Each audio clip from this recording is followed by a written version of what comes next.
The Bureaucrats Job arc, or should I say mini arc. Let's talk about it. First of all, this arc can be easily overlooked, but by far might be one of the most criminally underrated, at least for me. But let's not waste any time and get straight into one of Kingdom's most hype and epic arcs. It is the 10th year of the King of Qin Sei's reign. Qin's most accomplished diplomat Saitaku arranges a meeting between Sei and the King of Qi, Oken. Oken wishes to know for himself the true ins and outs of the King of Qin's dream, a world without war. The craziest thing is that for this meeting to even be possible, Roboku was also brought to Qin, in exchange for Oken's safe travel through Xiao. This mini-arc had two main things going for it, but making it all the worthwhile reading. Let's look at the first. Oken questions Sei on how he intends to rule those whose homeland he will have savaged.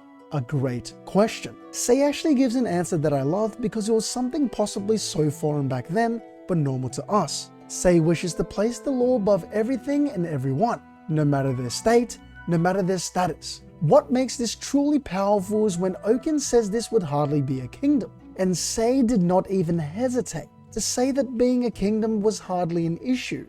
In his words, a trifling matter. Their discussion's significance for the story is huge, because Oken, recognizing this as a path that wouldn't burden his people, agrees to an alliance with Qin all the way to unification. Huge. Now we move on to the second main thing.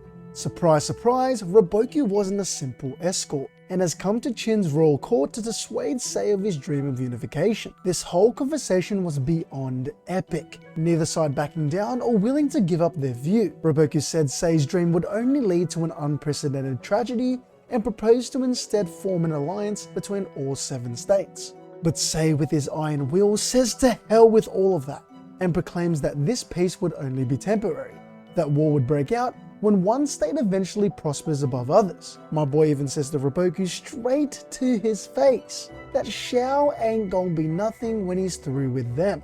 But my boy Roboku clapped back, proclaiming none of Qin's great generals would hold a candle to him. And so he left and proceeded to strengthen Xiao's military and improve all of the state's defenses and forces. Some side notes, the Hixin unit organized a recruitment camp for 1,000 soldiers, but ended up with an overabundance of them, 2 of which actually possessing the potential of becoming Tenbos of China level, Jin and Tan, the Archer brothers. Moving on, Rishi is actually released from prison by Shobunkun. At the time, this was freaking crazy. But it does make sense if Sei truly wishes to lead China into a world without war, with law as its king. This mini-arc ends with something many readers may not have expected, a possible failure in meeting their goal of unification in 15 years due to Roboku's fortifications. But it is because of this that Shoheiken proposes to Sei to instead attack Xiao's second largest city, Gyou. What a crazy bastard, which would actually give Qin the chance to instead conquer Xiao within the next 3 years. Wow. Did you enjoy this video? Check out my other videos. Be sure to subscribe and ring the bell to stay updated on my latest videos. I appreciate you guys.